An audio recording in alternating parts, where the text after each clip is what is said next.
All right, guys, happy Monday. I know you've missed me saying that. I missed you guys so much. Honestly, I felt like I was missing out on my therapy sessions. Like I could just tell you guys what was happening. And so much has happened since I've been off air. It's only been 2 weeks.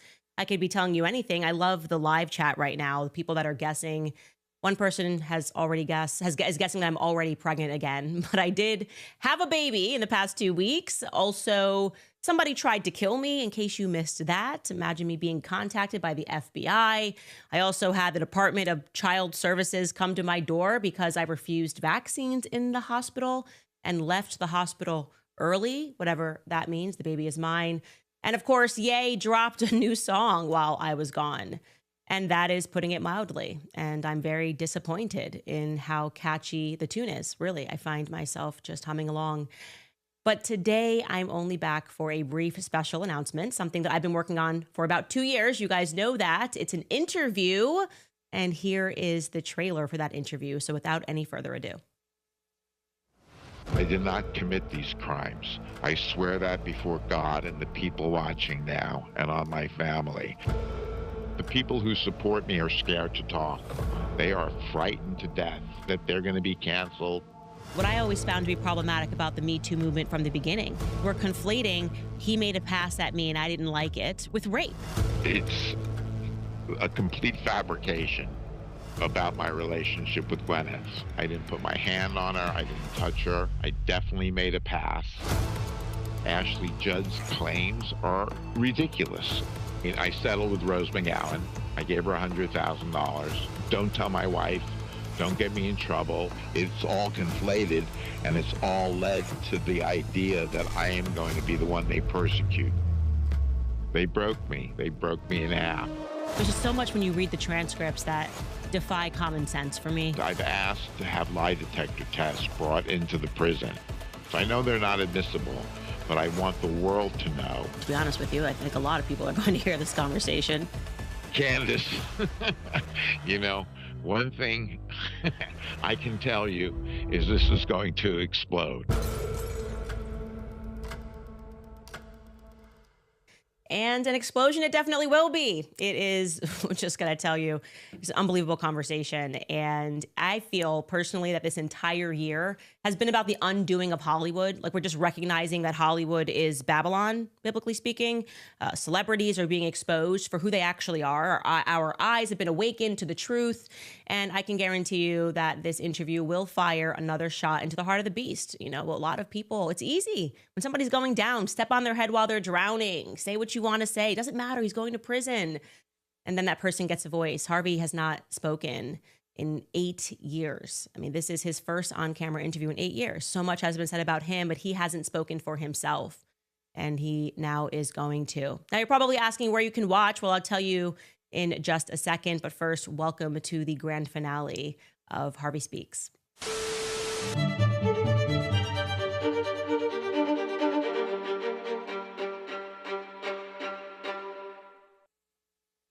We obviously have to give it to our subscribers at first. And so if you are already subscribed at CandaceOwens.com, you can head right after this episode and watch the interview in its entirety before the media loses its collective mind, which they will do, obviously, because it's me and it's Harvey, and we probably shouldn't even be speaking to each other according to their rules. And they never imagined a scenario when the Me Too movement was going all crazy, where podcasting would pick up, where people would be able to speak to independent journalists, to moms, to just talk to mommy sleuths about what actually took place, or that mommy sleuths would have so much fun on TikTok and on Instagram going through transcripts and reading the court cases. And I will tell you that tomorrow we will be dropping a part of that conversation here for free on YouTube. And I've been very clear about why this matters so much to me. If you are not paying attention, Harvey is back in court in New York City. His cases got overturned, which I'm glad to hear, because looking through this case has made me lose faith in the judicial process of America. It truly has. That's why this case matters, because I just gave birth to my third son. And I just cannot imagine a scenario where the media can just effectively execute a hoax and nobody cares about the facts of the case. They care about the emotion of the case. They care about women crying on the stand. And they go, oh, well, put him in prison. So for those of you who have been locked into this series, it's, in my view, and in the view now of the appellate judges who overturned his prosecution, was indeed a media hoax. Harvey was essentially hanged because somebody had to pay for the hashtag Me Too. These hashtags are quite expensive. I gotta tell you, you gotta hang it, BLM, everyone goes crazy, they're angry, and then they just convict someone. Exact same thing happened here. I'm going to very briefly run you guys who have not watched this series. You should go back, watch episode 1, watch episode 2. I would encourage you to watch all of the episodes before you dive into the conversation that I had with Harvey.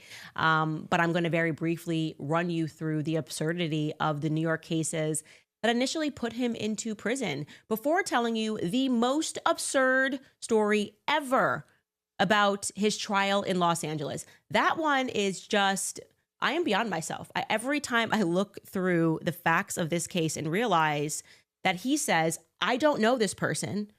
And then the woman says, no, I don't know him either. And yet somehow he gets convicted. It boggles my mind. But let's start with the spark notes here from New York.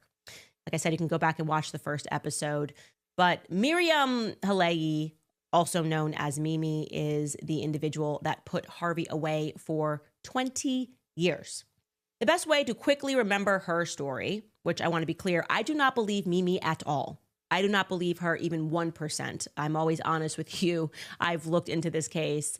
Essentially, the story that she tells is kind of like that viral Super Bowl meme of the artist The Weeknd, you know, where he looks like he has no idea where he's going. You know what I'm talking about? And I'll tell you why it is best remembered that way.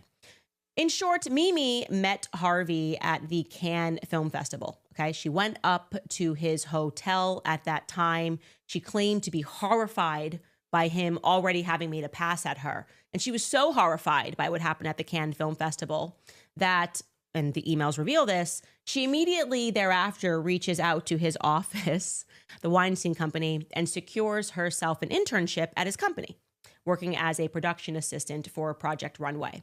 She was so horrified at what happened in Cannes that at the end of that internship, she decides to meet up with him at the Mercer Hotel to catch up. She then heads down to his office to meet with someone else there, and after seeing him, agrees for him to drive her back to her apartment in New York City. And to be clear, his assistant was in the car with him at that time. Now, she tells the story that that's when he marked where she lived, because obviously if you're Harvey Weinstein, it would make sense that rather than inviting her somewhere, you're just going to figure out where she lives by dropping her off at home and then barge into her apartment later that evening.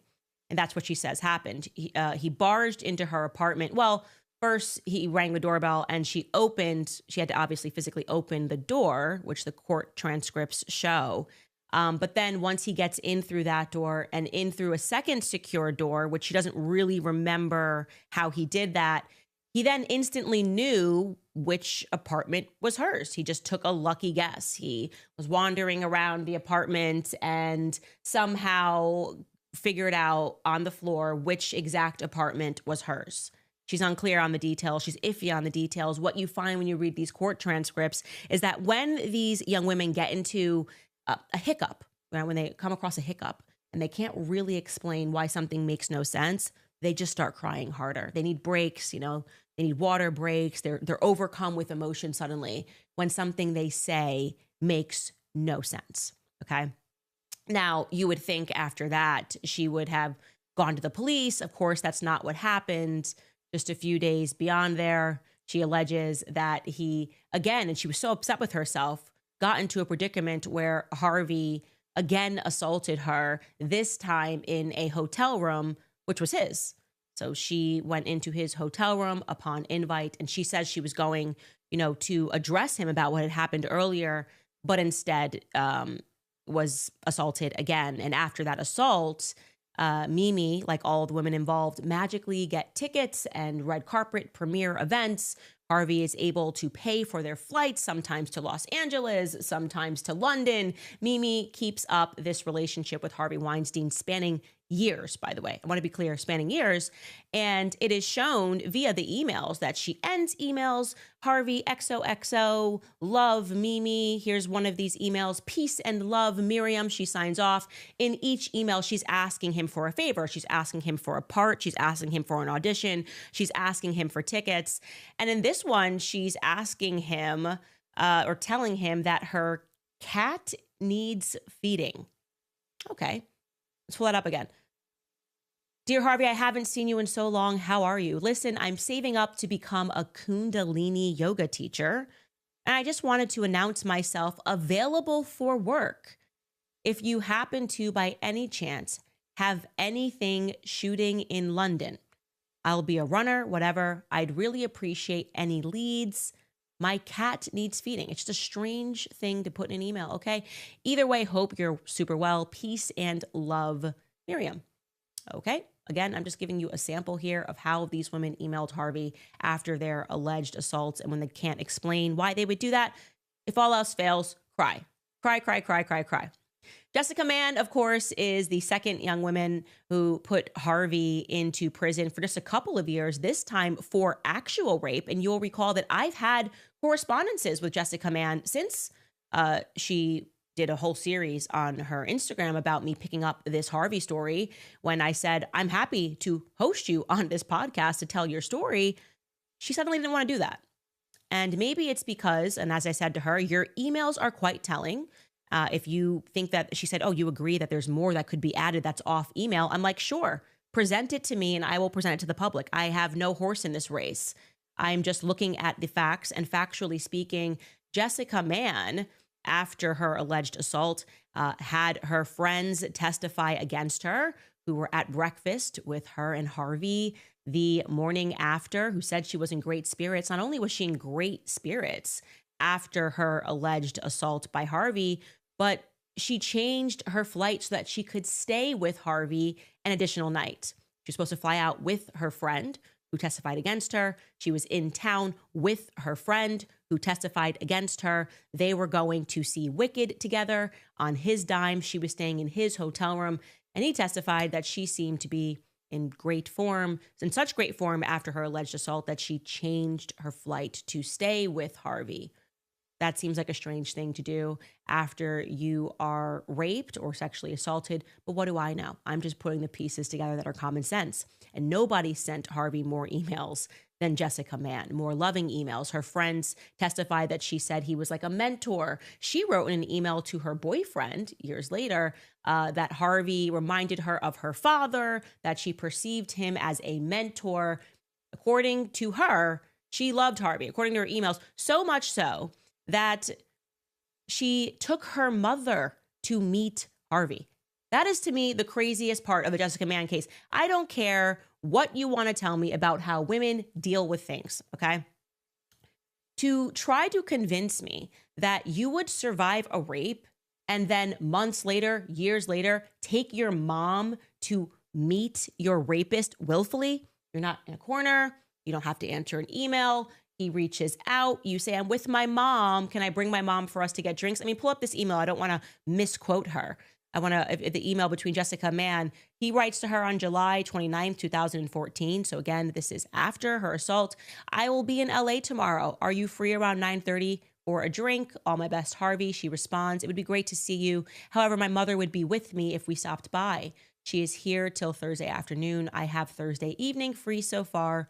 Tomorrow, depending on if you want us to swing by, we are thinking of going to Soho with my girlfriend if she gets back in time. And he says, in response, Harvey says, if you want to stop by with your mom at 9:30, you can come, or come by the Soho house at 9:30.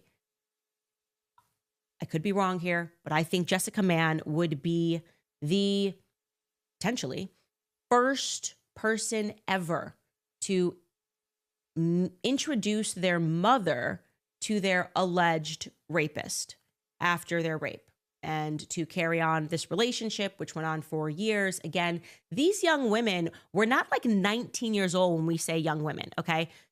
27 years old, 28 years old, going until they're 30 years old. This is not Cassie meeting Diddy when she was 19 years old. These are fully formed women, and in my view, they knew exactly what they were doing. What's happening right now is he is being retried in New York because, as I told you, the appellate judges looked at the case and said, this is crazy. I don't understand what happened here. Why did you allow all of this to take place in the courtroom? Why did you allow witnesses to testify to his character, which had nothing to do with the case? You let people sit down and say, oh, he was really mean to me in third grade. I'm being hyperbolic here, but they did allow people to testify. He was mean to his brother. What does that have to do with anything that's taking place here? It's just a character assassination. And so they overturned the case. The reason they allowed so many people to contribute to essentially just denigrating his character was because on the basis of the facts, if anybody objectively looked at the many emails that these women wrote to Harvey after their alleged sexual assaults, they would just conclude that this was all very much consensual, which is what Harvey contended. He contended that, yes, I had relations with these women. Yes, I was cheating on my wife, but these relations were consensual. And to these women, these relations were clearly transactional, right? They were willing to do whatever with Harvey until they, until they received tickets, and they wanted to receive tickets to LA. They wanted to take their friends to red carpet events. And I think in the back of their minds, they thought they were going to be transformed into the next Angelina Jolie. And so they were satisfied with those transactions until their careers completely plummeted and they didn't become the next big movie star. They didn't become the next Halle Berry, so to speak. And so what is quite telling, however, is the Los Angeles case, because as I said, the craziest case of all was when Harvey said, I don't know this person. This literally never happened. It is the only time that he had pivoted from his earlier points of saying it was consensual and said, I wasn't even there. I have no idea what you're talking about. And still, they managed to convict him in Los Angeles. And before I tell you about that woman who was able to make that happen through a lot of tears, I do want to read you this exchange from the transcripts of Harvey and Mimi Halei, his first accuser, that took place just a couple of days ago, because it really shows you their mindset.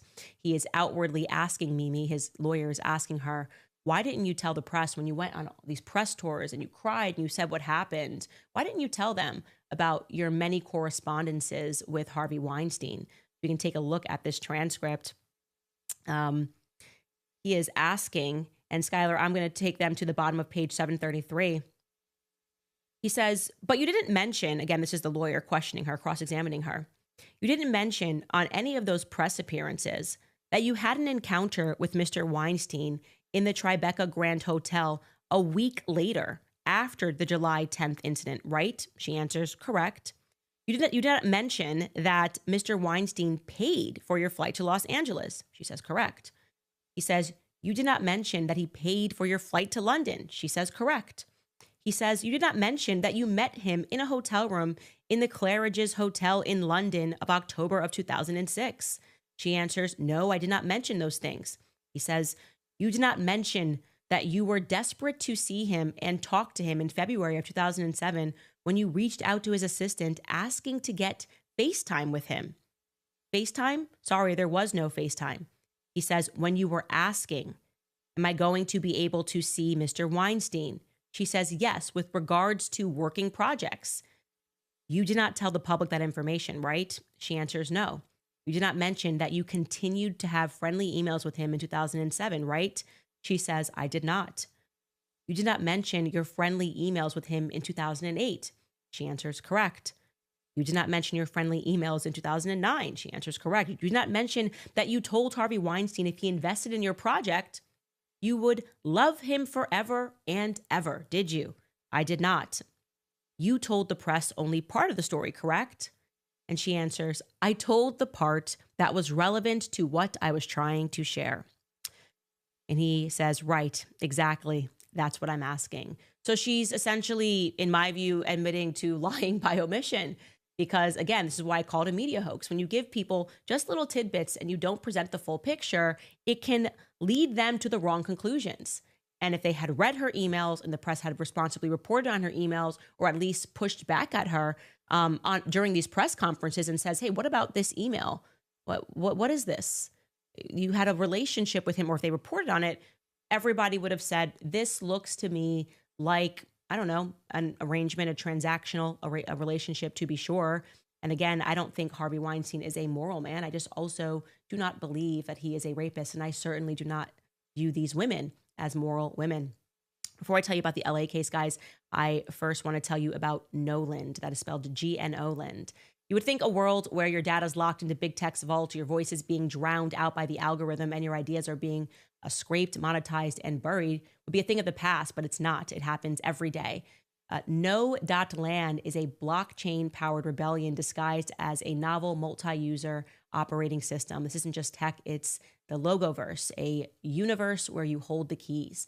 Imagine a social platform where your posts cannot be shadow banned, a marketplace where your creations are not taxed by middlemen, a community where your code, your art, your ideas actually earn you power, not just likes.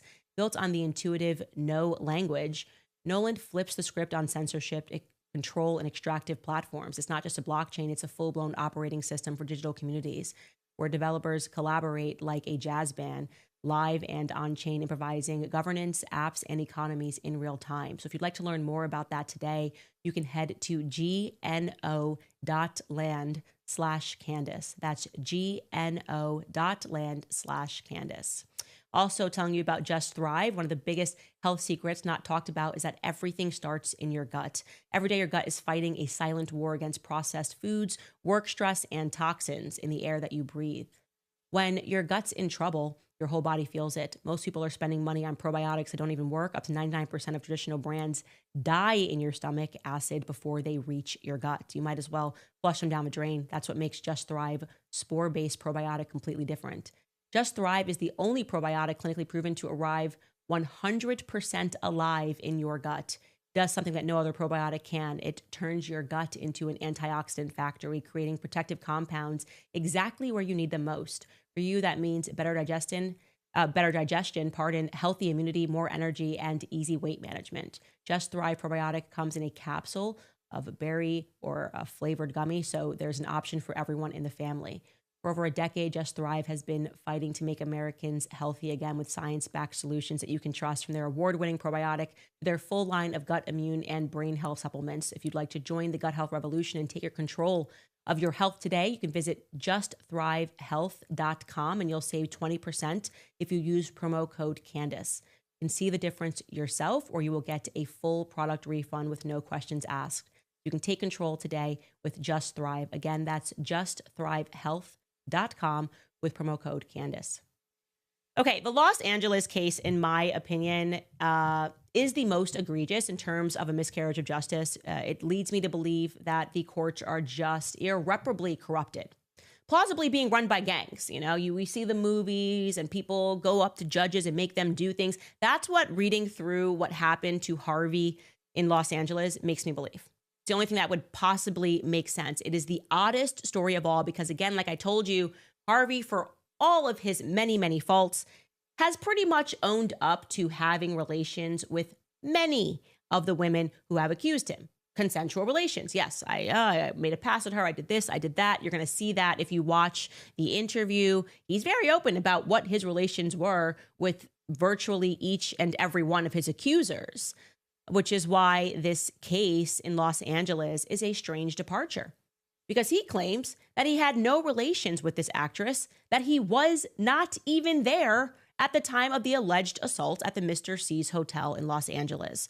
And what's even stranger is the woman who is accusing him is agreeing. She's saying that she didn't know Harvey. We'll get more into that detail in just a second. Now, when Harvey says that I was not physically there, right?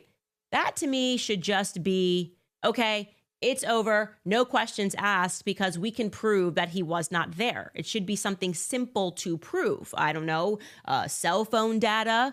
Perhaps we could use the cell phone data to see if Harvey Weinstein was physically at Mr. C's hotel.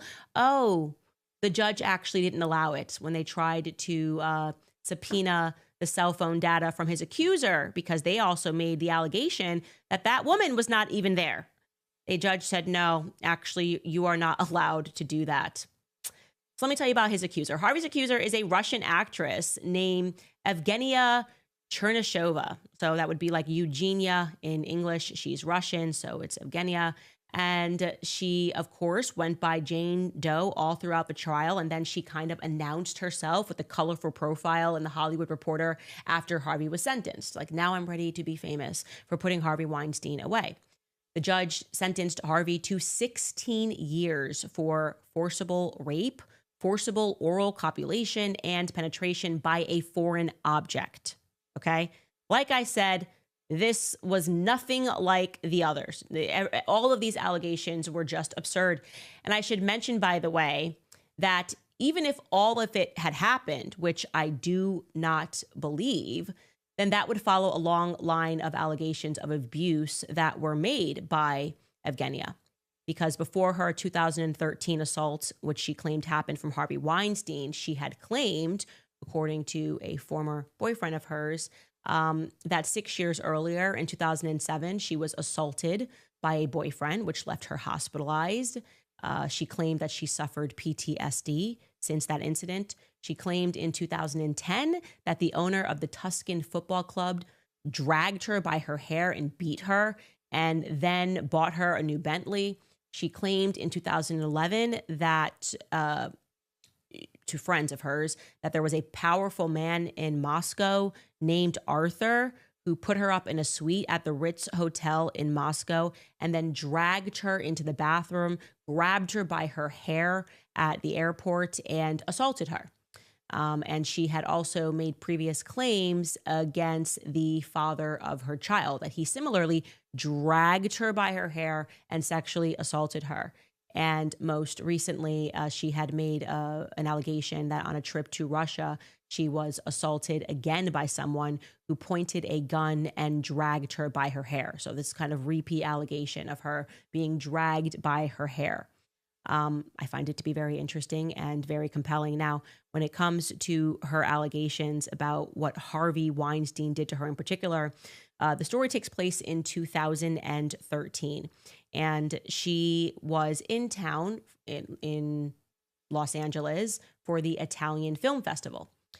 She testified that she was raped by Harvey at the Mr. C's Hotel after she attended the LA Italian Film Festival, and she was attending as a VIP guest. She told the jury that Weinstein just suddenly showed up to her hotel room completely unannounced, that he loudly banged on the door, that he came in and he assaulted her. And she said she has no idea how Harvey knew where she was staying that night. And she described him as a stranger that she had only met briefly prior to him storming into her hotel room. Okay, here is her telling ABC News about that time. Take a listen. The Russian-born Italian model and actress says she briefly met Weinstein at 3 different events in the 2010s. I didn't know who he is. You didn't know the power that he held in Hollywood at that time? No, I didn't know. Did you ever email him or have a conversation with him? Never. You never asked him for anything? Never. In 2013, Evgenia was a VIP guest at the Los Angeles Italia Festival when she says Weinstein forced his way into her hotel and sexually assaulted and raped her. I heard his banging on the door, and he was loud. I know it's him because he was saying his name, and I was really embarrassed, and I opened this door. I regret the thing for a decade, for the last 10 years of my life, that I did open this door.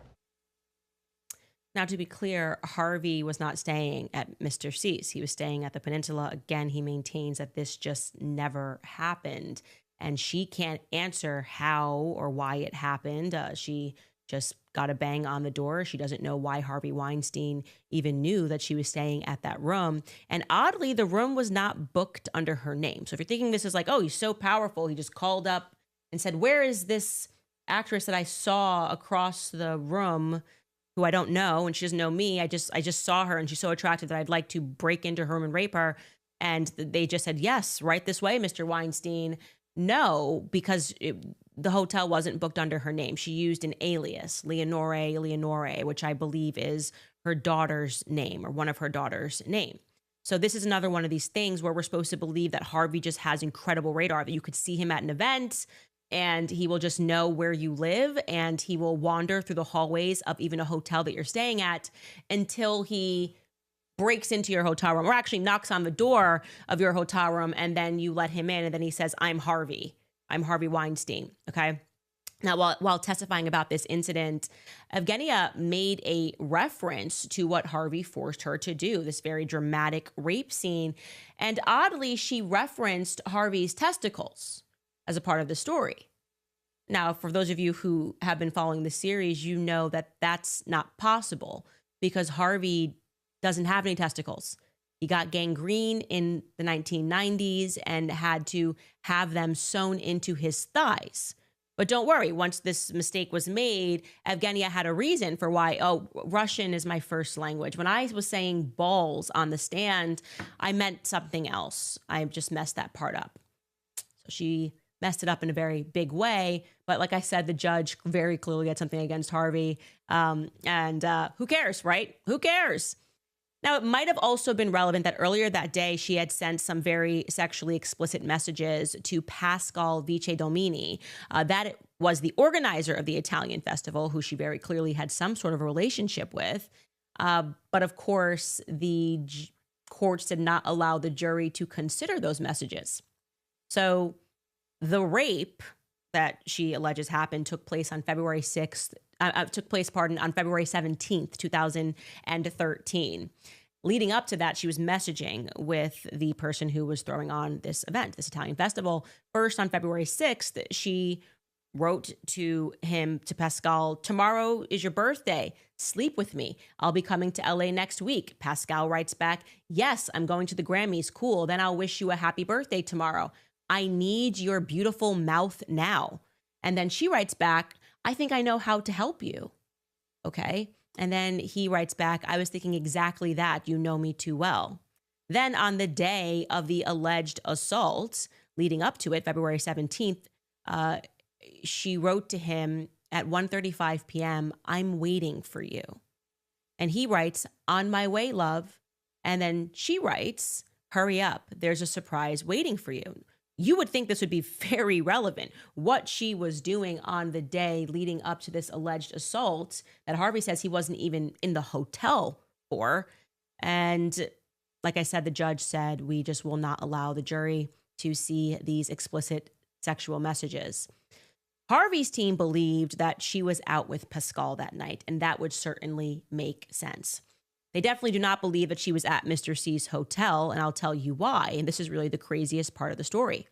So Alan Jackson, who was Harvey's attorney, upon cross-examination specifically asked Evgenia if she stayed at Mr. C's hotel following the alleged rape. Fair, right? Like, did you stay in the hotel? Did you burst out of the room? And she said, yes, she stayed placed. She stayed at the hotel. He also asked her if she recalled hearing a loud fire alarm going off in the hotel that night of her alleged rape. She says it happened in the wee hours, so like around 12:45 a.m., maybe right after midnight. And she seemed very confused by the question of whether or not she heard an alarm. She said she did not recall hearing a fire alarm that night. And at that moment in the courtroom, Weinstein's attorney shot back, you don't remember the fire alarm because you weren't in your room, right? What's he talking about? Well, his team also called the LAPD to testify about what took place at Mr. C's hotel. Just Harvey's luck, or you would think it would be his luck in a sane world, during that hour where she alleges that her rape took place at 12:45 a.m. on the morning of February 18th, the fire alarm went off at Mr. C's hotel and everybody had to file out of the hotel.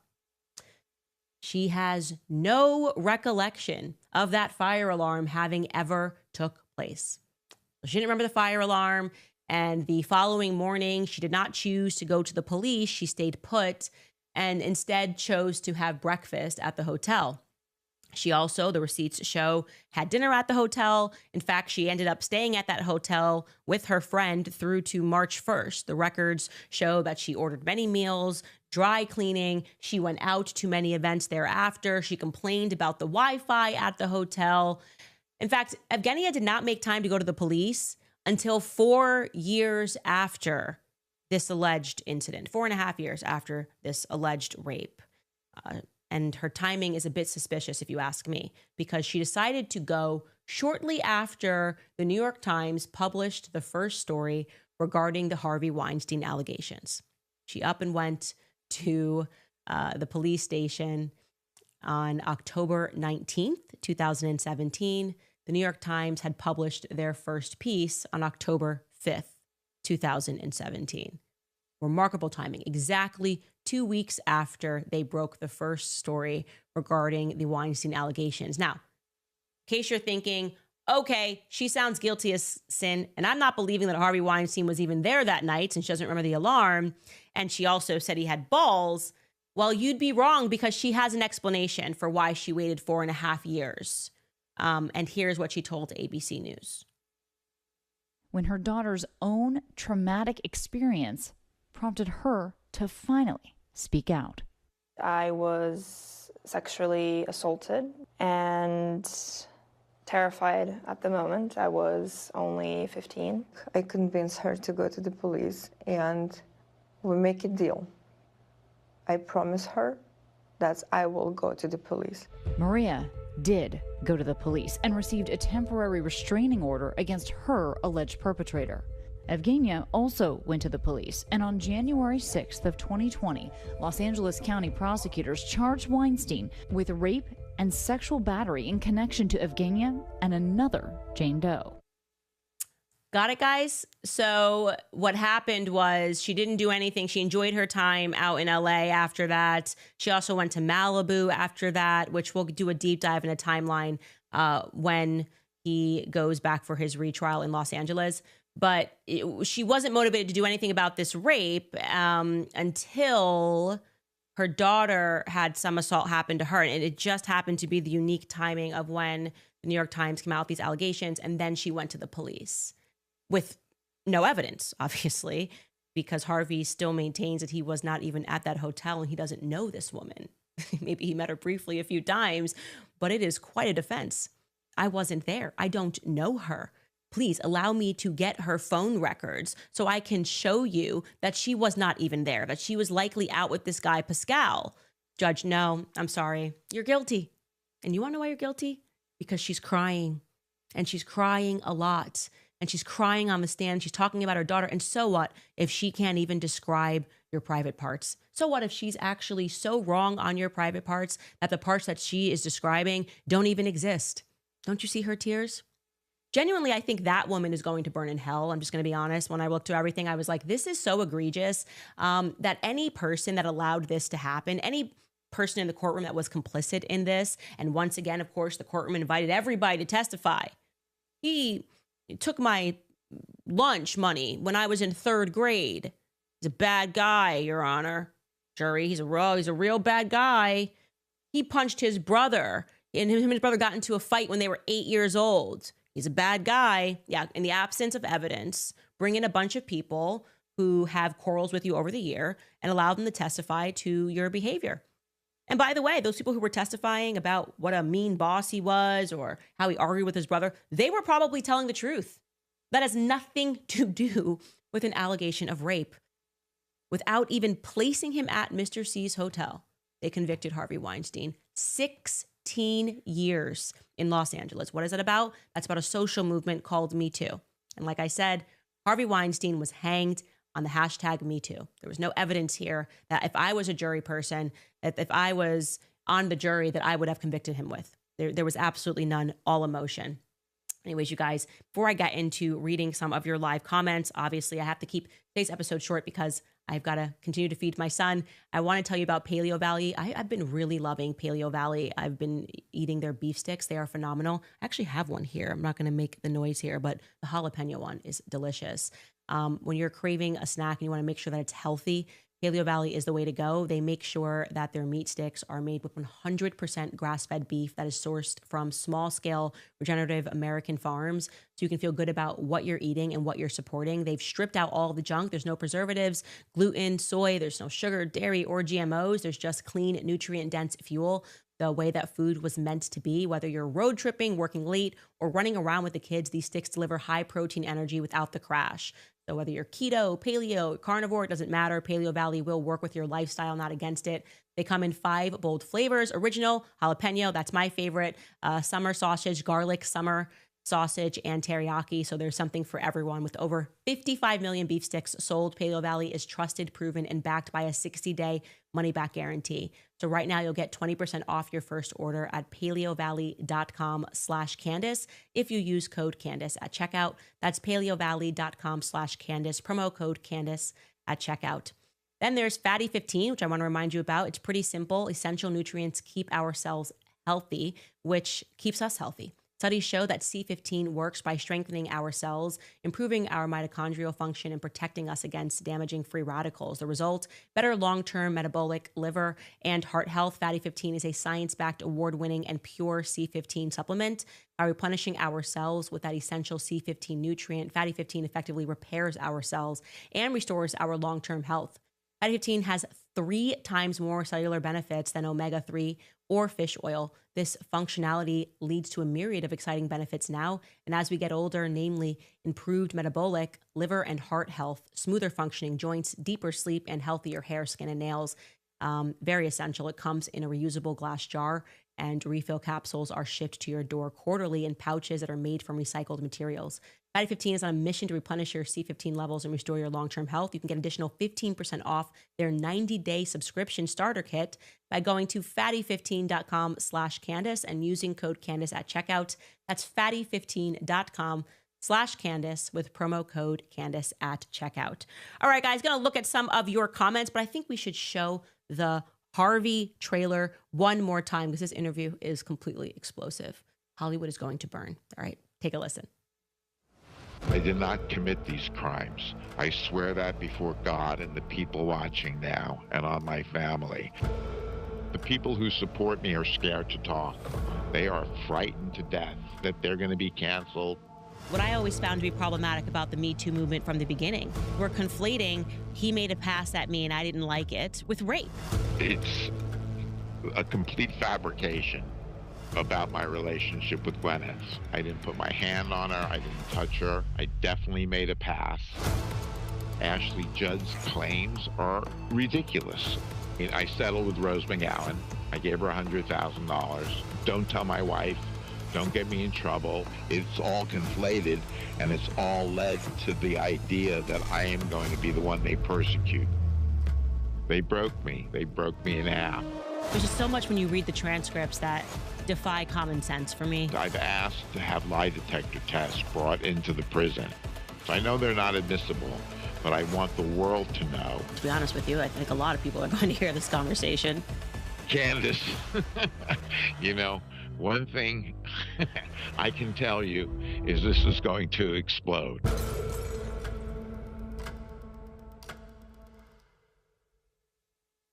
Definitively. All I can say is definitively. Okay, jumping into your comments, Brittany Douglas writes, I just heard the court transcript of Cassie in the Diddy case, and they might use her testimony to show that even after being abused, it might still be normal to communicate, or in her case, be sexually involved afterwards.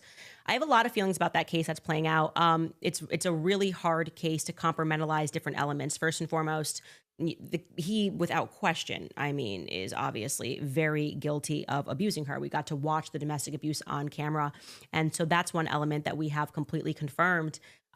Also, remember, Cassie met Diddy when she was 19 years old. And of course, 19 is legal, but it is not an age where your brain is developed. And so I think there was also an element of grooming. Now, that doesn't mean that she did not sign up for that relationship because, oh my God, he's Diddy and he's powerful, and women are naturally attracted to that, this sense of power and that she's going to be taken care of. But I have a lot to say about that case, and I'm going to do it on Thursday. I'm going to jump on with Ian to talk about the dogs that are not barking in the Diddy case. And I just want to say, I don't view the Harvey case to be anywhere near that. Mainly because these women pursued Harvey, and also they were plenty of age. Like I said, 27 years old through to 30. We're not talking about a 19-year-old who was working under his label, which is what she was doing, right? So you go, that power dynamic should not right there either. Nope, these were actresses that were looking for a leg up, asking him for jobs, going up to him, asking him, oh, I'm out of work. Could you do this for me? And it's just entirely different, which is why I encourage you, Brittany, to go back if you haven't and watch the Harvey series from the beginning. because you will see I am not a fan of these women. And I will say, if any of them would like to come on the show and give their version of events that can't be found in the transcripts and in the emails, maybe you have some emails that were not presented in the courtroom, my platform is yours. But after everything I have seen, my conclusion is that what happened to Harvey in the courtroom was not an act of justice, but rather an act of social justice, which is not real justice. Rad Trust, Rad Faith writes, free love is a lie and it's destroying us. If she isn't your wife, then she's your neighbor's wife, sister, mother, daughter, but more than that, created in the image and the likeness of the Lord. Self-control. Yes, Harvey is in prison because he did not have self-control, my friends. There's no question about it. If he is guilty of anything, it's being an idiot and not being faithful to his wife. And you see so many men that fall because of this. So many men, addictions to pornography, a topic that me and Ian gently touched on a couple of weeks ago. We don't speak enough about the increasingly pornographic culture that we live in, and how not having self-control, if you're not controlling yourself, who is controlling you, right? That's the question that you should be asking.